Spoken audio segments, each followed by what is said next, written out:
niat kosor sol. Langsung dibatalin dong kalau menjadi kosor. Kalau jadi kosor ya dibatalkan sholat, ulang lagi dari awal. Terus yang kelima, sholat yang bisa dikosor. Hanya sholat 4 rakaat, Zuhur, Asar, Isya yang boleh dikosor. Sementara subuh tetap 2, maghrib tetap 3, tidak bisa dikosor. Jadi sholat yang bisa dikosor cuma sholat 4 rakaat. Terus yang ke-6,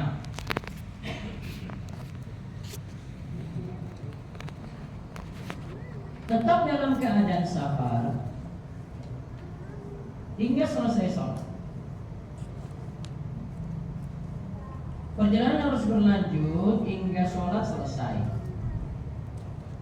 Jika tiba di tempat tujuan atau berniat menetap, maka sholat dilakukan secara sempurna. Tadi kita bahas keluar kota tadi.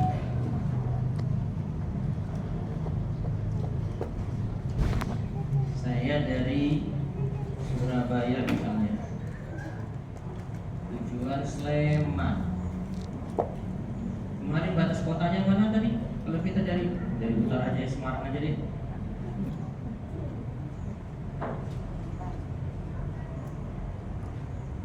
Batas utaranya mana?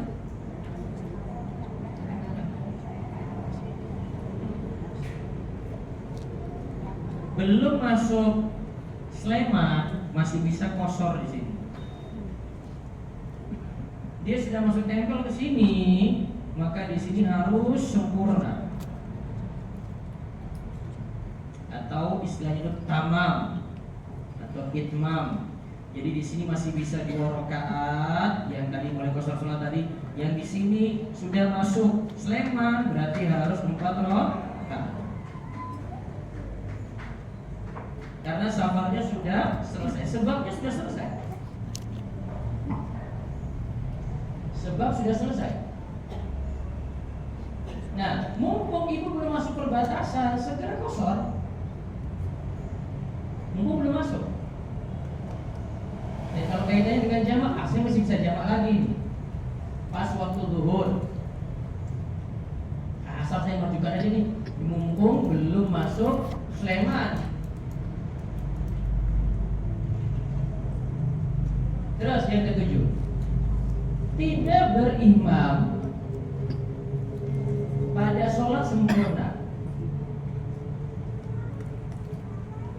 Artinya dia jadi makmum tak? Imamnya itu orang situ. Dia kerjakan imam tadi zuhur 4 rakaat. Musafir yang bersolat tidak boleh menjadi makmum pada imam yang melaksanakan sholat secara sempurna tamam, meskipun hanya sebagian rakaat. Lihat, imamnya zuhur 4. Ibu datang di musafir, ingin ikut sholat zuhur. Imamnya 4, berarti ibu juga harus 4. Ibu gak boleh ngotot. Oh, saya musafir, saya 2 aja nih. Biar aja imamnya sendiri. Ini yang posisi di makmum. Kalau ibu mau tetap jadi 2, sudah sholat sendiri aja nanti. Nah, saya tunggu imamnya selesai dulu dah. Ya, dulu. Kalau saya 2 sekalian saya jamak. Karena ibu ikut orang sini misalnya, ikut orang mukim, sholatnya sempurna 4, meskipun ibu tinggal 2 rakaat, atau imamnya tinggal 2 rakaat, ibu masuk di rakaat ketiga. Ibu masuk ke rakaat ketiga. Nah, pas di sini dan, nah, mumpung nih imamnya sisa 2 rakaat, saya musafir, nggak bisa, Pak. Karena ibu resiko ikuti dia. Setelah imam salam 2 rakaat, ibu baru masuk 2 rakaat juga kan? Karena ibu ikuti imam tetap yang sholatnya 4, ibu berdiri lagi setelah itu tambah 2 lagi. Jadi musafir dia boleh kosor sholat kalau dia tidak bermakmum dengan imam yang 4 rakaat. Jadi kalau imamnya itu kosor sholat, baru dia boleh kosor sholat.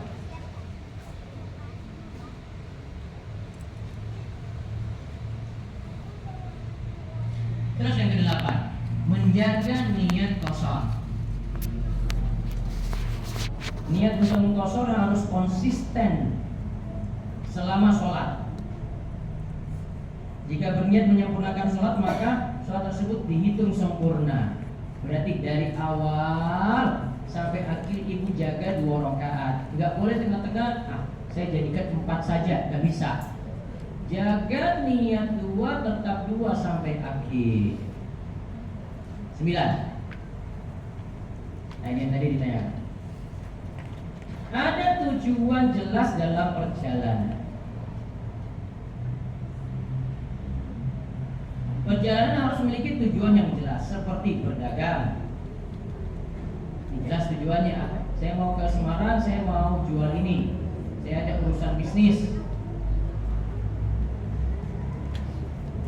Atau menunaikan ibadah haji. Bukan hanya sekadar tamasya, rekreasi.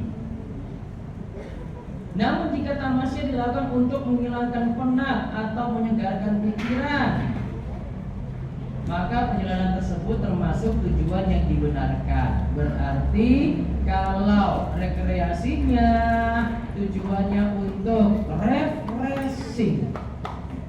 Kenapa? Sudah banyak kerepotan selama berbulan-bulan gak pernah jalan-jalan. Terus dia minta pada saya, Mas kita pergi jalan-jalan yuk. Ayo. Maka ini tamasya yang masih dibolehkan. Berarti kalau tamasyanya cuma kita pergi jalan-jalan yuk. Ngapain? Kita jalan-jalan aja. Lagi stres enggak? Enggak juga. Maka tetap sholatnya sempurna, tidak bisa kosong dari 2 rakaat. 10. Melewati batas kota yang tadi kita sudah jelaskan di gambar itu. Perjalanan dianggap dimulai setelah melewati batas kota atau bangunan terluar tempat tinggal, baru boleh qashar sholat. Berarti kalau masih di Sleman sini, belum keluar dari batas kota, tidak boleh qashar sholat. Masih di rumah, tidak boleh qashar sholat.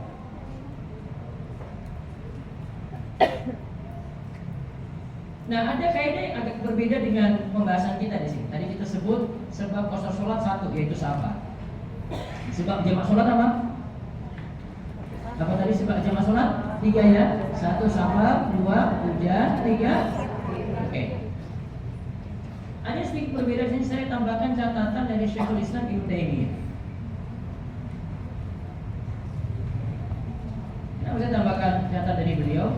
Karena kalau saya pandang 3 sebab tadi itu ada beberapa hal yang sangat sulit diterapkan untuk zaman ini.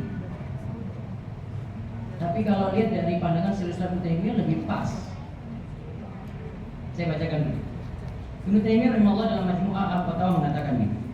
Qashar sholat hanya diperbolehkan bagi seorang yang sedang dalam perjalanan safar. Wal qasru sababu as-safar khassah. Di luar kondisi safar, seorang tidak diperkenankan untuk mengqashar sholat. Nah, kalau ini jelas, ini penerapannya masih mudah. Terus, amal jam'u fasabahu al-hajatu wal uzru. Adapun jamak, sebabnya itu karena adanya kebutuhan atau hajat, atau adanya halangan atau uzur. Syekhul Islam Ibnu Taimiyah di sini tidak menyebutkan 3 sebab tadi, tapi dia katakan pokoknya selama ada halangan kerjakan sholat pada masing-masing waktu boleh jamak. Seseorang bisa menjamak sholat dalam perjalanan pendek maupun perjalanan panjang, serta dalam kondisi yang menyulitkan seperti hujan, sakit. Nah, tadi sudah masuk sebab yang kita sebut ya. Atau faktor lain yang menyulitkan seperti faktor lain yang dapat menimbulkan kesulitan. Intinya menjamak sholat diperbolehkan untuk meringankan kaum muslimin dalam menjalankan ibadah mereka. Maka kalau menurut Ibnu Taimiyah, jamak sholat ini karena sulit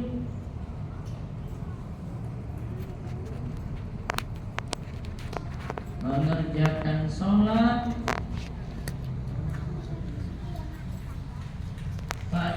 masing-masing waktu.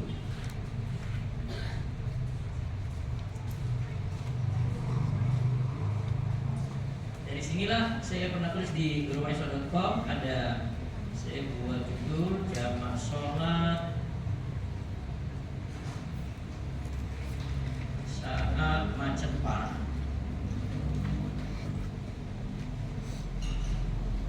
Macet itu dikenal macet cuma sekitar kota itu saja. Kalau di Jogja sini macet parah bisa berhenti nggak?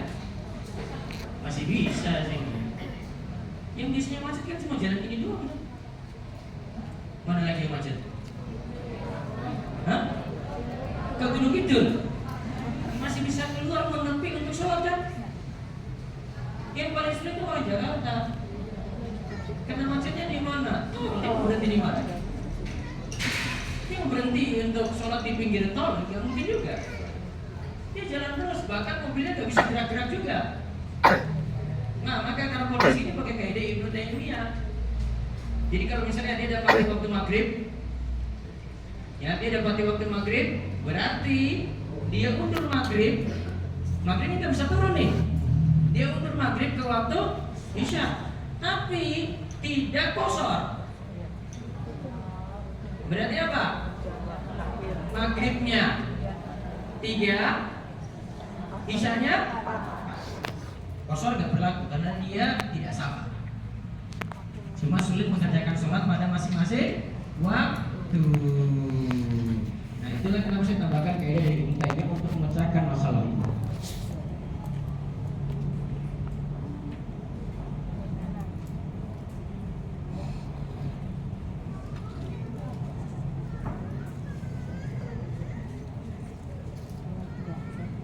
Nah sekarang kita lihat ada kondisi tertentu kita akhirnya sholat di kendaraan, gak bisa jamak, atau sholatnya sudah terlanjur tidak dijamak.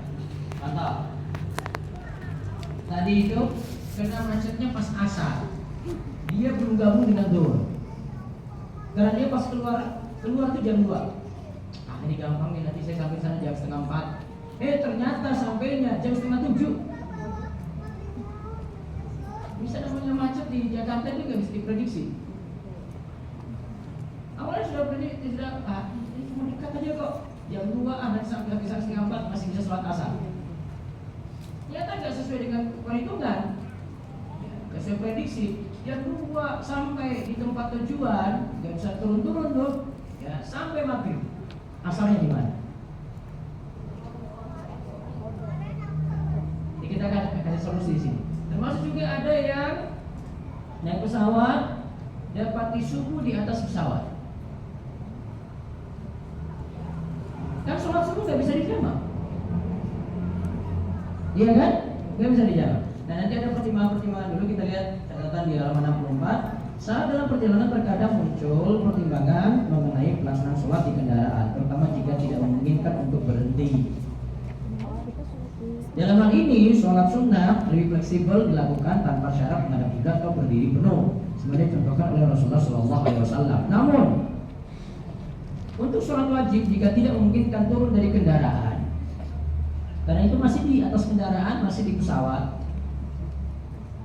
beberapa rukhsah atau keringanan dapat diambil sesuai dengan kondisi dan kemampuan. Nah, pertimbangan melakukan sholat di kendaraan. 1. Perhatikan jenis sholatnya, wajib atau sunnah.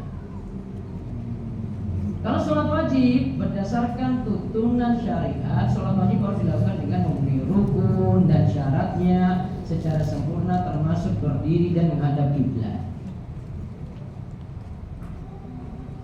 Oleh karena itu idealnya seorang turun dari kendaraan untuk melakukan sholat wajib demi memenuhi syarat-syarat tersebut. Di pesawat sangat sulit berdiri, sangat sulit. Di bis bisa bu, susah juga. Di kapal masih bisa, beda kan? tergantung. Nah, sedangkan sholat sunnah memiliki kelonggaran lebih, sehingga diperbolehkan dilakukan di kendaraan dalam kondisi safar, meskipun tidak menghadap kiblat atau tidak berdiri penuh. Hal ini karena syariat memberi kemudahan dalam ibadah sunnah, sebagaimana hadis Rasulullah SAW yang mengerjakan sholat sunnah di atas kendaraan dalam perjalanan. Nah, kita permasalahkan di sini sholat wajibnya. Jadi masalah sholat wajib, sholat sunnah mungkin. Nah, ibu mau sholat duha di kendaraan masih bisa. Terus yang kedua, pertimbangannya lagi adalah pertimbangan menjamak sholat wajib. Kita timbang-timbang lagi setelah lihat tadi sholatnya sholat apa, wajib atau sunnah, kita lihat lagi masih bisa dijamak enggak? Jika waktu sholat masih bisa dijamak atau dikerjakan bersama dengan sholat sebelumnya atau sesudahnya, maka lebih baik menjamak sholat. Ibu dapati maghrib di pesawat. Sebelum naik pesawat belum maghrib. Pas maghribnya itu di pesawat. Oke. Terus landingnya pas isya. Sholat maghribnya dikerjakan di mana? Ditunda saja. Ditunda saja. Saya pernah di pesawat itu duduk dengan orang yang sholat maghrib di pesawat. Saya mau tegur dia nih. Wah, ini sebentar lagi landing kok. Perjalanan singkat. Terus landing, kalau masih bisa maghrib nanti kerjakan pas di bandara tuh. Gitu kenapa di pesawat? Pesawat cuma duduk doang. Cuma dia tinggalnya kan berdiri nggak dapat. Masih bisa jamak. Kenapa nggak dijamak? Misal sholat maghrib dan isya dapat dijamak, begitu pula dengan sholat zuhur dan asar. Namun jika sholat tersebut tidak bisa dijamak, seperti sholat apa? Subuh.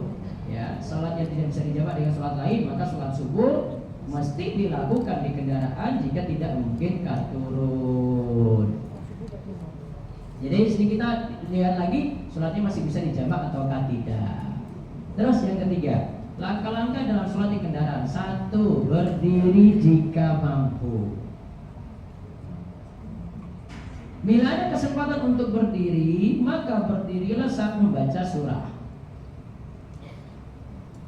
Karena berdiri adalah rukun dalam sholat wajib. Rukun dalam sholat wajib, Bu, berdiri itu. Namun jika kondisi tidak memungkinkan untuk berdiri, seperti saat ruang terbatas, maka sholat boleh dilakukan sambil duduk. Contohnya ibu ada di pesawat, mau berdiri sulit, Bu. Bukan masalah turbulensi, Bu.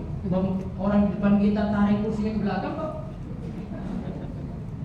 Ibu mau keluar aja agak miring, nggak bisa. Kecuali ibu di seat yang paling depan. Bukan di bisnis, Bu, yang depan. Atau di seat yang pintu darurat, lebih ada space. Ya, mungkin masih bisa ibu berdiri dulu. Nah, nanti ketika baca surah berdiri, itu nggak masalah. Terus yang kedua, menghadap kiblat jika mampu. Kenapa ada kalimat jika mampu? Nggak selamanya ibu harus sholat di situ menghadap kiblat. Pesawatnya dari misalnya dari barat ke timur, berarti pesawatnya arahnya ke timur. Kan berlawanan arah. Ibu mau posisi balik. Jika memungkinkan menghadap kiblat di awal sholat, maka upayakan menghadap kiblat. Jika tidak memungkinkan, syariat memberikan rukhsah untuk sholat dengan arah yang memungkinkan selama berada dalam perjalanan. Tidak, kalau berarti menghadap kiblat nggak bisa, menghadap kiblatnya jadi gugur. Terus yang ketiga, wudu atau tayamum.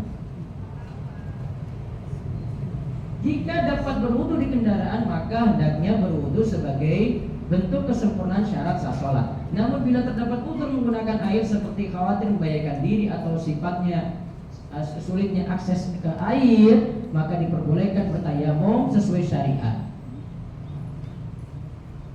Atau Maka biasanya alasan di pesawat itu karena kalau semua menggunakan air ini punya resiko pada penerbangan. Apalagi kalau airnya tergenang, nggak bisa. Orang ada yang nggak paham untuk menggunakan wudhu, ya airnya kebanyakan. Terus yang keempat, memenuhi syarat sholat lainnya. Syarat sholat lainnya tetap harus diperhatikan, yaitu suci dari najis pada pakaian, tubuh, dan tempat sholat. Yang kedua, menutup aurat secara sempurna. Ibu tetap harus tutup aurat. Ustaz, kaki saya kelihatan. Nah, saat sholat kakinya kelihatan. Apa yang harus dilakukan, Bu? Tutup kaki. Kalau misalnya rok ibu nggak sampai tutup kaki, ya tambahkan mukena di situ. Atau ibu tambahkan ada selimut atau apa yang nutup di kaki, Bu. Terus yang ketiga, mau pastikan dulu waktu sholat telah masuk. Misalnya subuh yang kita bahas tadi, subuh itu tunggu waktunya dulu. Bagaimana tahu waktu sholat subuh? Nah, kalau ibu nggak biasa perhatikan keadaan langit, maka tanyakan saja kepada petugas. Ada pramugari atau pramugara, tanya aja, Bu, maaf Bu, waktu subuh sudah masuk belum? Oh maaf, saya nanti tanya Pak Pilot. Pilot karena dia di depan, dia lihat lebih jelas keadaan langit. Dan saya akan beritahu kepada Bapak. Oke, tunggu. Kalau enggak, ibu bisa lihat keadaan di kanan atau kiri jendela, Bu. Jika di kanan atau kiri jendela itu ada cahaya putih mendatar, kemudian campur warna kuning, merah gitu.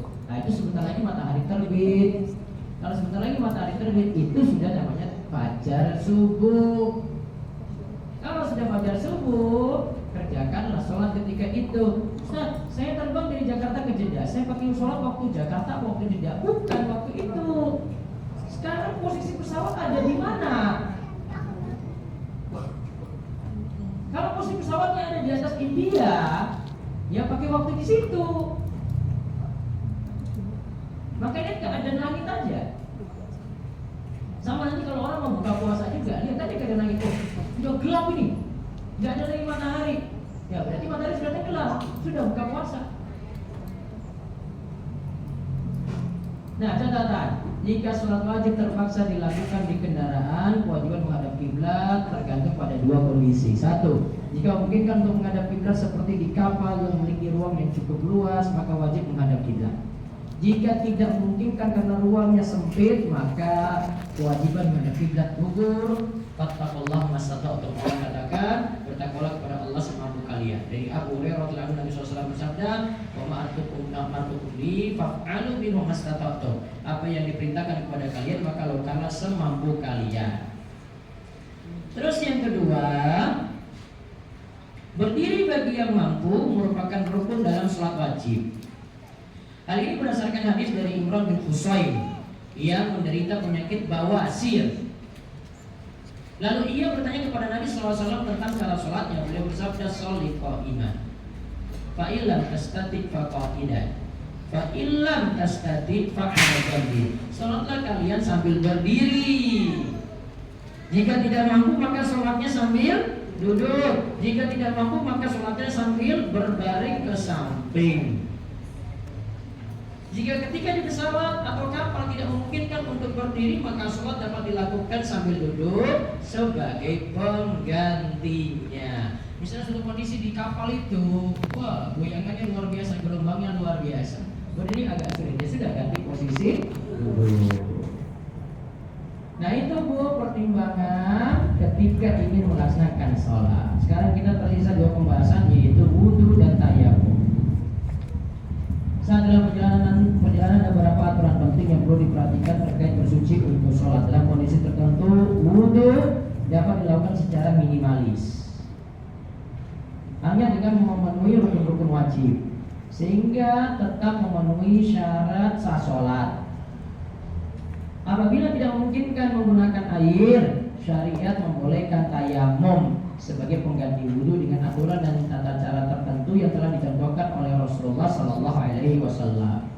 Nah, cara wudhu minimalis saat safar. Kenapa kita sebut dengan cara wudhu minimalis, Bu? Soalnya ketika kita berada di kendaraan, ada satu kondisi yang seperti tadi kita sebut, kita tidak bisa menggunakan air banyak-banyak, tapi wudhunya masih bisa.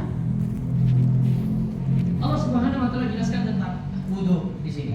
Ya ayyuhalladzina amanu idza qumtum ila sholati faghsilu wujuhakum wa aydiyakum ilal marafiqi wamsahu bi ru'usikum wa arjulakum ilal ka'bayn. Lihat Al-Maidah ayat 6.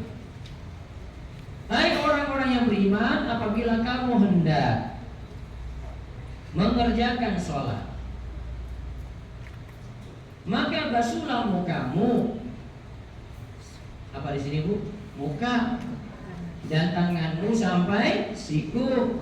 Lalu usaplah, sapulah kepalamu dan basuhlah kakimu sampai dengan kedua mata kaki. Bu, berapa anggota itu dihitung di Al-Maidah? Coba hitung itu. 1, muka. 2, tangan sampai siku. 3, kepala. Kepala atau rambut? Lihat teksnya di situ, teksnya, Bu. Kepala atau rambut? Hah? Kepala kan? Oke, kepala. Terus yang keempat, kaki. Dari di atas dapat disimpulkan hal yang harus dilakukan saat wudhu ada 6. Ini seperti tertera dalam fikih Syafi'iyah dalam matan Al-Qadi Abu Syuja, matan takrib. Wa furudul wudhu'i sittatu asya. Dan rukun wudhu itu ada 6. 1, niat ketika membasuh muka. An-niyatu inda ghuslil wajhi. 2, ghuslul wajhi, membasuh muka. 3, wa ghuslul yadain ilal mirfaqain, membasuh tangan, kedua tangan sampai siku. 4, wa mas'u ba'dil ra'si, mengusap sebagian kepala. Yang wajib itu sebagian, bukan seluruhnya. Terus yang kelima, wa ghuslu rijlaini ilal ka'bain, membasuh kaki sampai kedua mata kaki. Wa tartibu ala ma dzakarnahu, dan tertib berurutan sesuai dengan yang telah kami sebutkan. Coba kita ulang. Rukun wudu ada berapa? 1, 2, basuh muka. 3, basuh tangan sampai sikunya. Kena enggak? Kena. Terus yang keempat, mengusap sebagian kepala. Yang kelima, basuh kaki sampai mata kaki. Yang keenam, tertib mengerjakan hal tadi dengan berurutan. Nah, sekarang catatannya.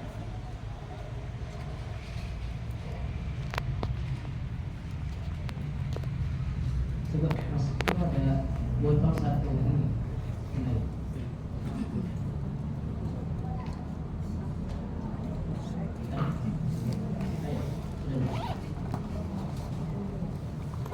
Satu, basuh tangan sampai siku dulu. Saya jelaskan dulu rinciannya.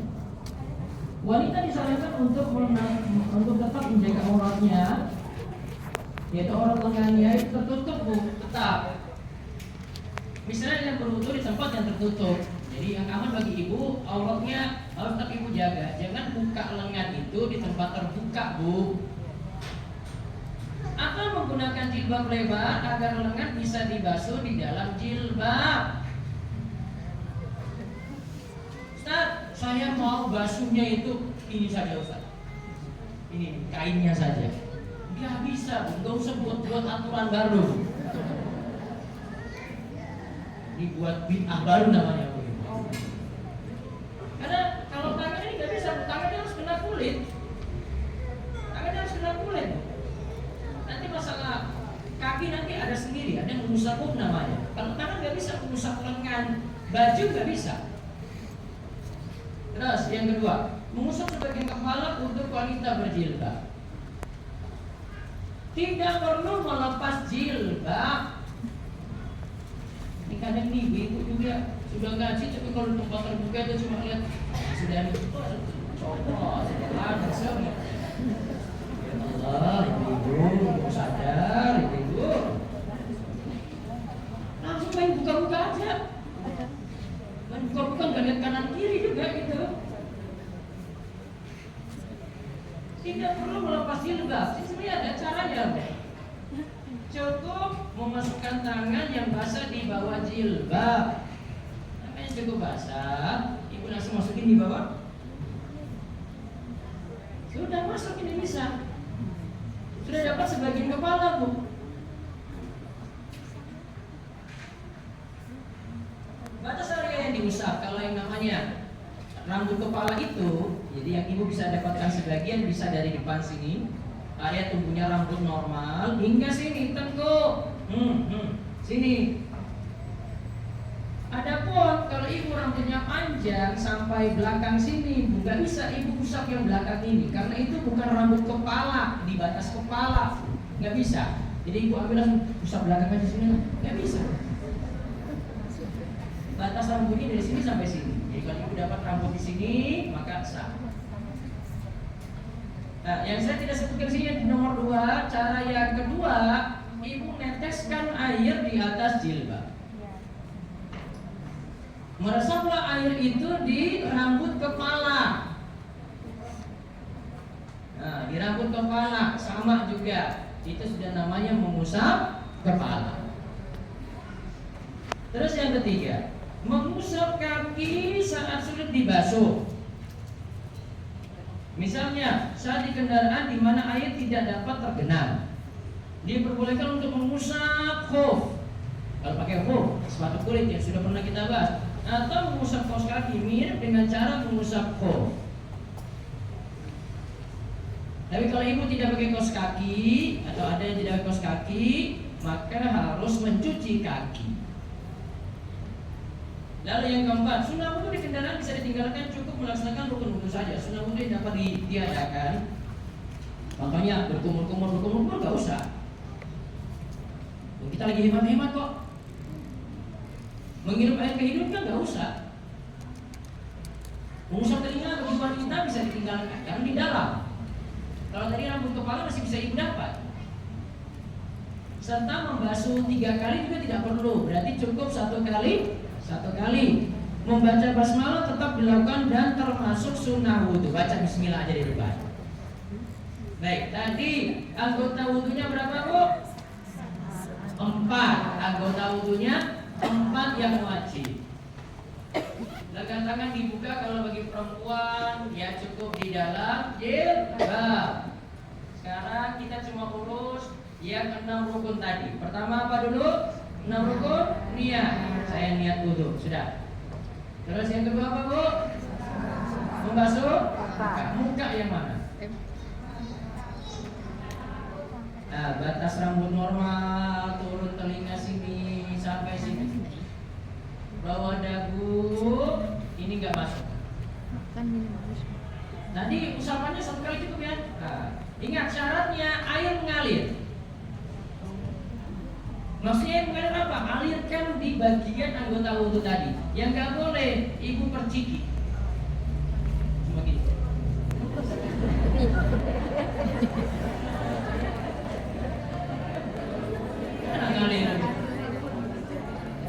Kan ngalir ini pakai semprotan. Kalau mau pakai semprotan ini kumpulkan di tangan dulu. Baru nanti air ngalir itu diratakan. Ya sudah ini sedikit aja nih.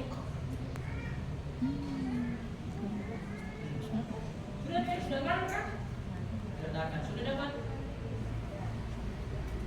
Ada satu syarat lagi, Bu. Yang make upnya 5 cm dihapus dulu.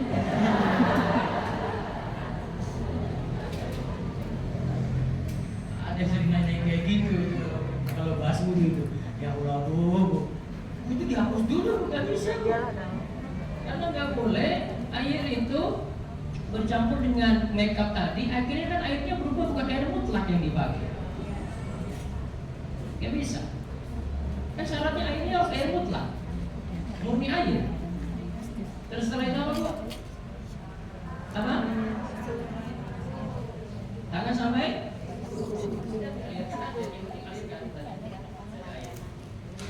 satu kali dong, terus kiri. Ini aja sampai siku. Ini dapat. Terus yang kiri. Udah dapat? Ya. Terus apa lagi? Kepala. Cukup satu kali terus ya. Bisa dapat sebagian tadi kalau yang pakai jilbab. Kalau saya ya bisa. Saya masih bisa lanjut telinga. Aku bisa tinggalkan telinga karena telinga nggak masuk mulut ke mulut. Terus habis itu apa? Kaki sampai. Nah kebetulan saya nggak pakai kaos kaki. Kalau ibu pakai kaos kaki cukup bagian punggung kaos kaki yang diusap. Ibu cuma tangan tadi basah, tangan basah.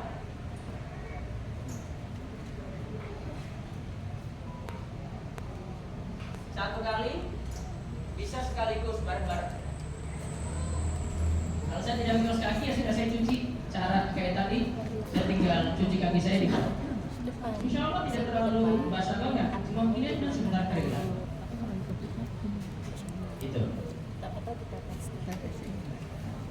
Jadi nggak harus sama dua. Apakah konsep itu sampai? Salah satu aja sini atau Sampai konsep enggak, cuma mengusap aja. Jadi cukup kos kakinya yang basah. Syarat kos kakinya harus nutupin mata kaki. Kalau kos kakinya cuma sampai di bawah mata kaki saja tidak bisa.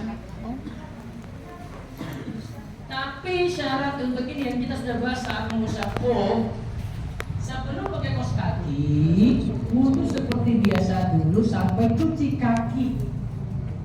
Baru kemudian kos kakinya dipakai. Nanti kalau wudunya batal, nah dapati kaki cukup kos kakinya yang diusap. Tergantung ibu sholat pakai apa. Kalau ibu sholat pakai sepatu, berarti yang diusap sepatu. Kalau ibu sholatnya pakai kos kaki, berarti yang diusap kos kaki. Selama ibu sabar, kos kakinya nggak dilepas-lepas, bisa diusap terus. Usapannya berapa lama? 3 kali 24 jam. Berarti nanti tidur pakai kos kaki, nanti masuk toilet ya pakai kos kaki, gitu terus. Kalau kos kaki ibu dilepas berarti kembali lagi cuci kaki seperti biasa. Jelas ibu? Oke. Wudu sudah. Sekarang kita lihat tayamum. Kapan kita milih tayamum? Al-Qur'an Abu Suja katakan ada syarat tayamum, ada 5 di sini. 1, ada uzur. 2, masuk waktu sholat. Berarti uzur masuk dulu, nggak boleh tayamum sebelum zuhur. 3, telah berusaha mencari air tetapi tidak memperolehnya. Mencari itu Bu, kalau berarti ada dekat, misalnya saya di sini, posisi air ada di sana. Ibu nggak bisa bilang air nggak ada. Iya, ada air, tinggal dicari di situ. Ada jarak tertentu sebenarnya yang ditetapkan dalam mazhab Syafi'i. Yang jelas harus air itu dicari. Kecuali dipastikan di daerah itu tidak ada air, maka langsung tayamum. Terus yang keempat, ada air, tetapi ada unsur menggunakannya dan membutuhkan air setelah mencari. Terus yang kelima, tersedia tanah yang suci yang mengandung debu. Ada debunya Bu. Jika bercampur dengan campur atau pasir maka tidak cukup. Maka harus ada debu. Berarti tayamum itu pakai debu. Walaupun dari pendapat Ibnu Taimiyah boleh pakai pasir, boleh pakai tanah, asalkan sesuatu yang ada di atas permukaan tanah. Nah lihat, air dinyatakan tidak ada bila melihat 4 keadaan. 1, jika yakin air tidak ada maka boleh tayamum tanpa mesti mencari air. Di pesawat ada air nggak? Oke, jadi nomor 1 tidak terpenuhi. Yang kedua, jika ragu-ragu atau sangkaan kuat adanya air, maka hendaklah mencari air itu di sekitarnya dengan kadar jarak al-ghaus. Al-ghaus itu sekitar 144 meter dari setiap penjuru. Jika sudah dicari lantas tidak mendapati air, maka boleh tayamum. Yang ketiga, jika yakin air itu ada, maka air wajib dicari dalam kadar jarak al-qurb 2,57 km. Sekitar 2,5 kilo ya. Dia cari, sebelah sana itu ada air. Jaraknya masih sekitar 2,5 kilo enggak? Iya, jadi dia harus cari sampai sana. Jika yakin air itu ada tetapi jaraknya lebih dari al-qurb 2,5 kilo tadi, berarti itu sudah namanya jauh. Boleh tayamum tanpa mesti pergi cari air ke sana. Atau misalnya airnya ada berapa? 10 km dari sini, sudah jauh. Berarti tidak perlu cari air. Catatan,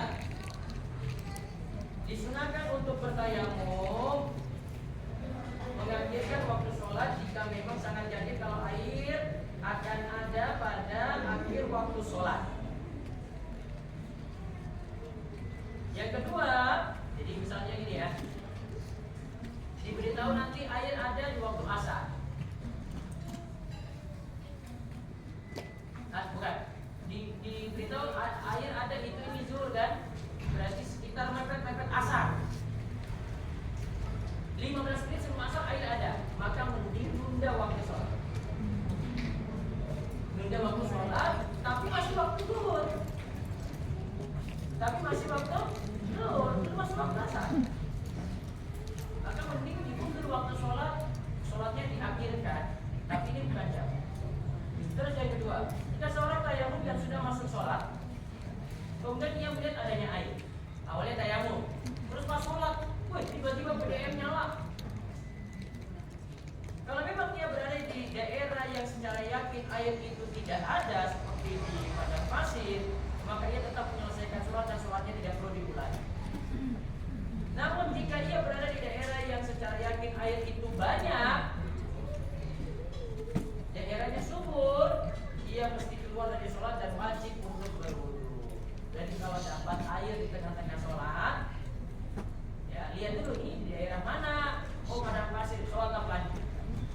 Ini daerah subur, sholatnya mendingan diulangi dengan wudu. Yang ketiga, jika seorang khawatir pada dirinya di tengah mencari ada bahaya yang menimpa dirinya, maka ia tidak harus mencari dan tayamum tetap sah. Dan lagi, selama air masih tersedia dan mudah didapatkan serta memungkinkan untuk berwudu, maka tayamum tidak diperbolehkan. Jika wudu masih dapat dilakukan meskipun di kendaraan, bahkan dengan wudu minimalis, dengannya mencakup rukun-rukunnya, wudu sebaiknya dilakukan seperti itu. Kaidah ini dikenal dengan nama idza wujidal ma'u batalat tayamum. Jika air ditemukan maka tayamum tidak berlaku lagi. Berarti Bu, kalau ada air masih bisa wudu, tetap wudu. Makanya kalau saya sendiri di pesawat saya tetap wudu. Soalnya aman. Jadi kalau bagi yang lain saya nggak paksakan untuk wudu. Karena belum tentu mereka bisa pahami wudu minimalis tadi. Kaidah ini menegaskan bahwa tayamum hanya diperbolehkan ketika tidak ada air atau ada alasan untuk menggunakan air. Apabila air sudah tersedia, maka tayamum tidak dapat dilakukan dan wudu harus dilakukan. Terus yang kedua, ulama yang membolehkan tayamum di pesawat memiliki beberapa alasan praktis yang berkaitan dengan situasi khusus dalam penerbangan, terutama jika wudu menjadi sulit dilakukan. Meskipun air tersedia di pesawat, ada keterbatasan yang membuatnya sulit digunakan secara bebas, seperti ruangan sempit, akses yang terbatas, dan risiko tumpahan air yang dapat mengganggu kenyamanan atau bahkan keselamatan. Dan itu dengan cara biasa bisa mengganggu penumpang lain, terutama di penerbangan komersial yang padat. Dari sisi syariat, tayamum dibolehkan dalam keadaan darurat atau jika penggunaan air akan menyebabkan kesulitan atau bahaya. Tayamum dengan permukaan yang bersih seperti meja atau di pesawat diperbolehkan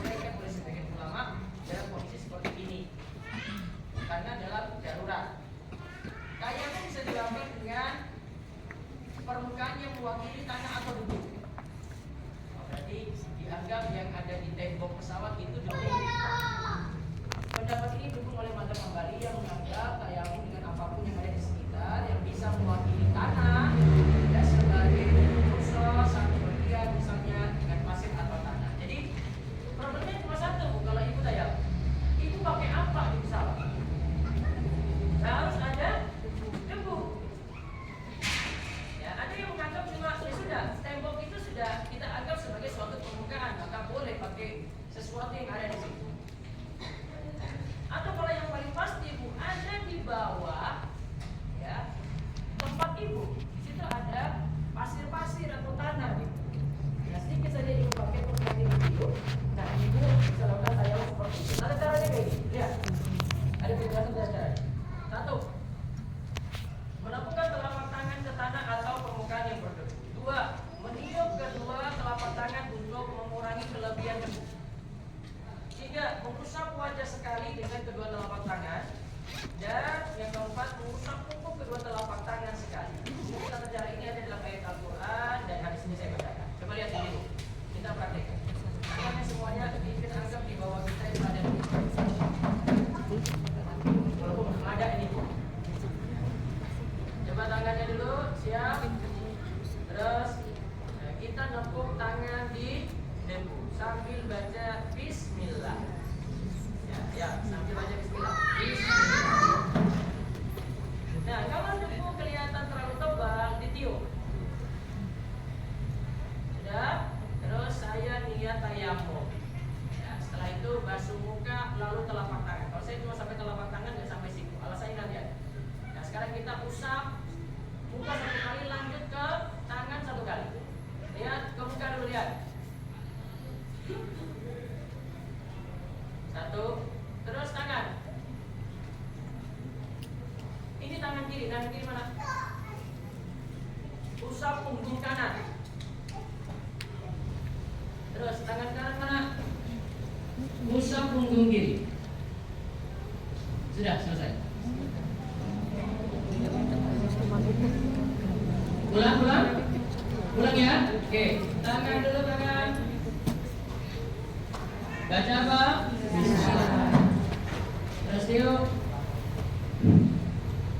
Terus niat dulu. Saya niat tayamum. Terus buka dulu. Ya. Terus habis itu apa? Usap telapak tangan. Tangan kiri usap punggung kanan. Set. Tangan kanan usap punggung kiri. Set. Nah, kenapa di sini tangannya tidak sampai siku? Coba kita lihat di dalam ayat Al-Maidah 6. Wa in kuntum marda aw 'ala safarin aw ja'a ahadun minkum minal ghaid aw lamastumun nisaa falam tajidu ma'an fatayammamu sa'idan thayyiban famsahu bi wujuhikum wa aydikum minhu. Dan jika kamu sakit atau dalam perjalanan atau kembali dari tempat buang air atau kakus atau menyentuh perempuan, lalu kamu tidak memperoleh air, maka bertayamumlah dengan tanah yang baik, yang bersih. Usaplah mukamu satu, dan tanganmu di sini tidak disebut sampai siku, dan tanganmu dengan tanah itu. Lihat lagi hadis Amr bin Yasir. Ada seorang mendatangi Umar bin Khattab. Ia berkata, aku junub dan tidak bisa menggunakan air. Amr bin Yasir lalu berkata pada Umar bin Khattab mengenai kejadian ia dahulu, aku dahulu berada dalam keadaan safar, aku dan engkau sama-sama tidak boleh sholat. Adapun aku kala itu mengguling-gulingkan badanku ke tanah lalu aku sholat. Karena masalahnya dia junub. Junub itu kan harus mandi. Tapi karena dia tidak bisa pakai air, maka dia guling-gulingkan badannya di tanah. Nih, ini contoh bu agama kalau nggak tanya dalil tuh kayak gini, nggak tahu dalil kayak gini. Aku pun menyebutkan tindakanku tadi pada Nabi SAW, lantas beliau bersabda, cukup bagimu lakukan seperti ini. Lantas beliau SAW mencontohkan dengan menepuk telapak tangannya ke tanah. Seperti tadi. Lalu beliau tiup kedua telapak tangan tersebut. Tadi tiup kan? Terus kemudian beliau mengusap wajah. Tadi wajah no? Terus kedua telapak tangan. Wa kaffaihi, di dalam lafaznya Ammar bin Yasir, wa kaffaihi, dan kedua telapak tangannya saja, tidak sampai siku. Dalam riwayat Muslim disebutkan summa daraba bi yadayhi al-ardha darbatan wahidatan summa masah shimala 'ala al-yamin wa dhahira kaffaihi wa wajhahu. Kemudian Nabi SAW menepuk kedua telapak tangannya ke tanah dengan sekali tepukan, sekali. Kemudian beliau usap tangan kiri ke atas tangan kanan, lalu tangan kanan ke atas tangan kiri. Beliau usap punggung kedua telapak tangannya dan mengusap wajahnya. Catatan, hadis Ammar menunjukkan bahwa tayamum hanya memerlukan satu tepukan saja di awal untuk mengusap wajah dan telapak tangan. Jadi bukan wajah satu kali, tangan satu kali, bukan. Tanpa perlu menambah tepukan untuk mengusap tangan hingga siku. Yang kedua, hadis yang menyebutkan dua tepukan dan mengusap hingga siku dianggap lemah atau dhaif. Dua tepukan hadisnya dhaif dan tidak ada riwayat sahih yang sampai kepada Nabi SAW yang mendukung cara tersebut. Yang ketiga, ayat dan hadis hanya menyebutkan telapak tangan sehingga tidak termasuk bagian hingga siku. Ibnu Abbas berargumen bahwa telapak tangan yang diusap adalah bagian yang sama seperti dalam potongan tangan bagi pencuri menurut ayat tentang tayamum. Jadi kalau dalam istilah potong tangan karena mencuri, potong tangan sini. Potong tangan cuma sampai sini. Maka pembahasan tangan tadi ya berarti cuma telapak tangan saja. Nah, sudah, sudah. Kalau ibu milih tayamum caranya seperti tadi. Kita cara wudhu sudah, tayamum sudah, sholat sudah kita bahas. Wallahu a'lam bishawab. Nanti ada satu bahasan yang bagus untuk kita bahas di dalam daurah, insyaallah di bulan Februari. Tunggu saja infonya. Nanti bisa lihat di Instagram MT Sauda. Saya akan bahas tentang buku baru saya nantinya dalam 1 hari pembahasannya sampai tuntas insyaallah. Baik, silakan jika ada pertanyaan.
pindah-pindah tempat, di kota A 2 hari, di kota B 2 hari, pindah dari kota C 3 hari. Nah selama di kota-kota tadi semua musafir karena masing-masing kurang dari 4 hari. Gitu. Perempuan bersafar kalau dulu kan hadisnya kan tidak boleh. Tapi kalau ada uzur, misalnya dia tidak punya suami, single parent, kemudian studi, kemudian refreshing tadi. Nah, batasan refreshing itu seperti apa ya Ustaz? Berarti cari suami dulu. Hari ini jodoh besok. Nah, ya agak berani jawab dulu. Sehingga saya jawab seperti ini. Baik, tadi pertanyaan pertama apa tadi? Hajatan. Karena hajatan boleh nggak jamak sholat? Tadi kita balik ke sebab jamak. Satu apa tadi? Hajatannya sama nggak? Enggak. Terus yang kedua? Enggak pengaruh. Terus yang ketiga? Kalau pakai pendapat Ibnu Taimiyah tadi sulit mengerjakan sholat masing-masing waktu. Kira-kira orang yang hajatan tadi bisa nggak kerjakan sholat pada masing-masing waktu? Bisa? Ini kayaknya sepertinya yang tadi saya sebut make up-nya ini masih ada gitu. Ustaz itu Ustaz, saya kalau sholat wudhu kehapus, balik lagi itu. Sudah, hapus saja. Nggak ada sholat itu urusan mau make up lagi mau apa lagi terserah.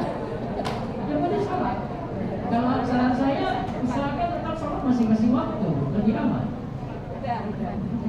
Lebih aman di situ.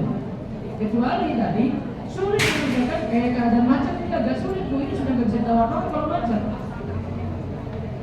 Gitu. Sehingga kita tidak terlalu bermudah-mudahan di sini. Allah, itu saran saya.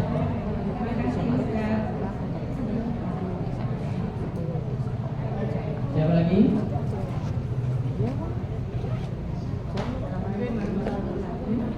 Waalaikumsalam warahmatullahi wabarakatuh.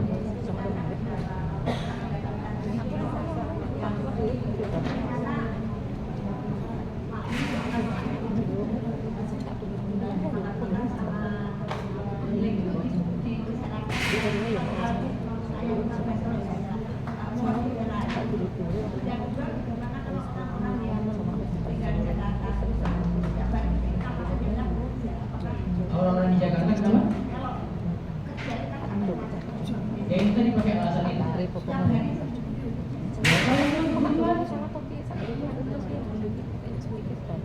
Orang kan ada yang mungkin kerja di luar kota, bisa aja dia tiap hari. Karena dia tempuh jalan 90 kilo misalnya. Bisa saja dia jam kosong terus.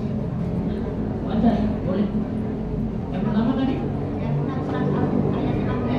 Hah? Al-Mulk. Itu bukan ayat ini.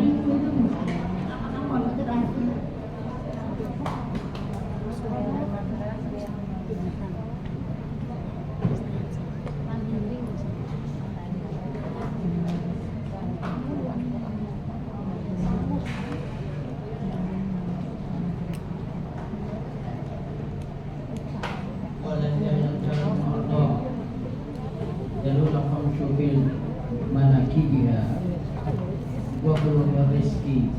Di sini perintahnya adalah dialah yang menjadikan bumi itu mudah bagi kamu, maka berjalanlah di segala penjurunya dan makanlah sebagian dari rezeki. Ini perintah secara umum, berjalan secara umum dan makan secara umum. Ini bukan maksudnya hilinglah kalian dan cari keluarlah kemana-mana, bukan. Umumnya ya, jadi maksudnya juga maksud khusus seperti itu. Allah. Ada lagi.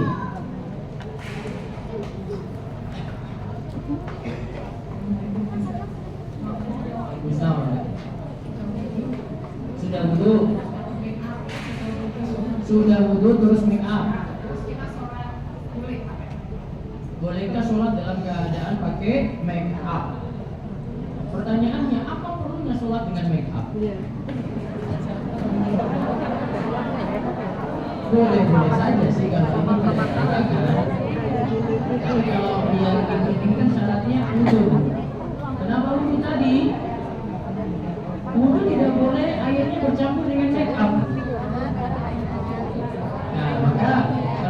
wudhu, itu saran saya ya. Wudhu dulu, terus sholat, terus make up. Oh, karena sebelum zuhur, pas waktu zuhur langsung sholat, dia langsung jalan. Untungnya masih zuhur. Bukan anjuran. Ada lagi? Ya. Saya mau bertanya tentang salah satu latihan ibadah saat Ramadan. Di situ ada bilang poin larangan berliburan ke tepi kafir. Ya. Jadi kita nggak boleh sengaja misalnya liburan ke Korea, Ustaz. Kecuali ibu apa dakwah di Korea. Oh iya, maksudnya kalau nggak ada ini dakwah atau kepentingan, walaupun bersama Bu, keluarga. makan di sana sulit, Bu. Tapi maksudnya nggak boleh sengaja untuk kita. Iya. Sudah lah, Bu, ibu ke Arab aja. Capek, Bu. Saya kemarin makan sulit, Bu. Sini makan cari gorengan jangan. Sana mikir dulu itu. Ini apa? Ini ada tambahan apa? Pikir dulu itu. Orang muslim misalnya kalau makan, Bu, ada aplikasi namanya Halal Japan. Itu scan dulu kalau makan. Scan kalau masuk halal baru dia makan. Kalau nggak masuk, ya Allah ini haram tingkat tinggi, nggak makan. Di mana-mana kayak gitu. Di Jepang sama, di Korea juga sama, Cina juga sama. Udahlah ke Arab ya. Wah, salju di Arab ada. Ada daerah namanya Abad. Abad di selatan dekat Yaman itu saljunya ada juga. Mau panas ya, Arab juga ada. Mau batu batu, Arab juga ada. Yang kedua, Ustaz, larangan wisata untuk ibadah dengan tujuan tempat tertentu kecuali pada bulan Ramadan. Nah, contoh itu. Itu di situ kan? Ada daerah nggak? Di sini. Oh iya, dia ngomongnya di sini kita nggak boleh ya, Ustaz, ada yang merah dari masker. Karena seperti yang biasa soalnya katanya Ini kalau dari kita dicontohin ya.